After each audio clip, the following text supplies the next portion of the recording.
we have Andrew, who, if you couldn't tell, was chomping at the bit to talk about some Jimmy Butler stuff. So if you want to go ahead, take it away. The floor is yours. Yeah, absolutely. This will be a Jimmy Butler appreciation segment right here. So Jimmy Butler has completely just taken over the playoffs. Outside of Nikola Jokic for the Denver Nuggets, he has been the best player in the playoffs across the NBA this year. He has the Miami Heat, who were an 8 seed and almost didn't even make the playoffs in the play-in. He has them one win away from being in the NBA Finals, which is just wild considering how bad Miami was for a good portion of the regular season.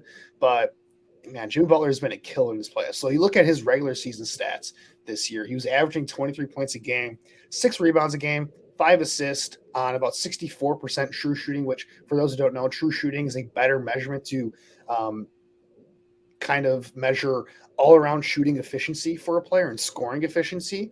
And Jimmy Butler, really good across the board, nearly 2 steals a game as well during the regular season. But during the playoffs, his scoring has gone through the roof here. This isn't quite updated because his stats aren't here for tonight's game, but he's averaging 31 points per game in the playoffs with nearly 7 rebounds, 6 assists on 60% true shooting and over 2 steals a game, which leads the NBA playoffs in steals per game. So he is a menace on both sides of the court right now.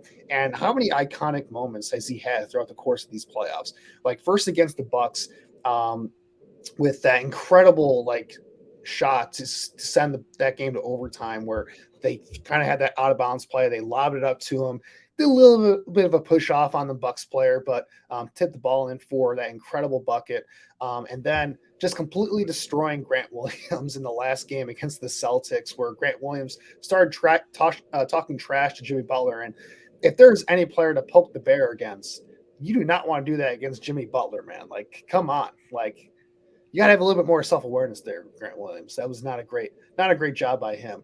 And this goes all back to, I got to bring it back to the Bulls here, because Jimmy Butler was a Bull. He defines what you want out of a Chicago basketball player. He is hardworking.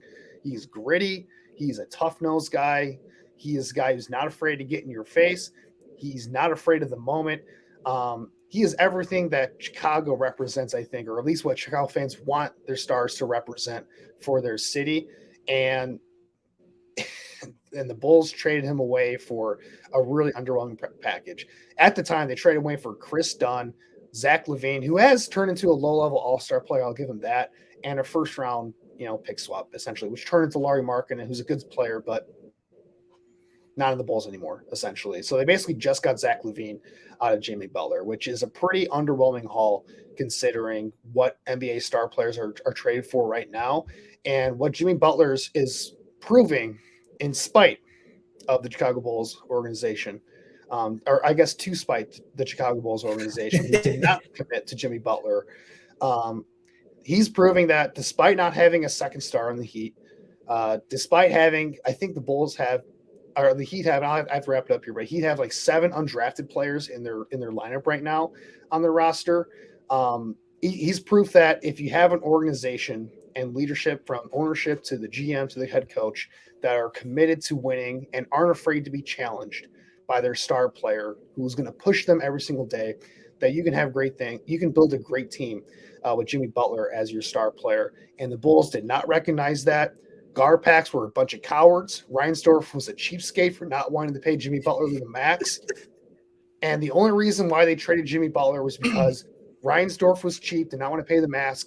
Garpax felt challenged by the fact that Jimmy Butler was not content with their mediocrity. And it's a shame that Jimmy Butler isn't doing these iconic playoff moments in a Bulls jersey, because, gosh dang it, the city of Chicago deserves it, but Reinsdorf doesn't. So that is my rant on Jimmy Butler and the Bulls. And, I hope that Jimmy Butler can get this team to the finals. And I hope that Nuggets and Heat is going to be a fun final series.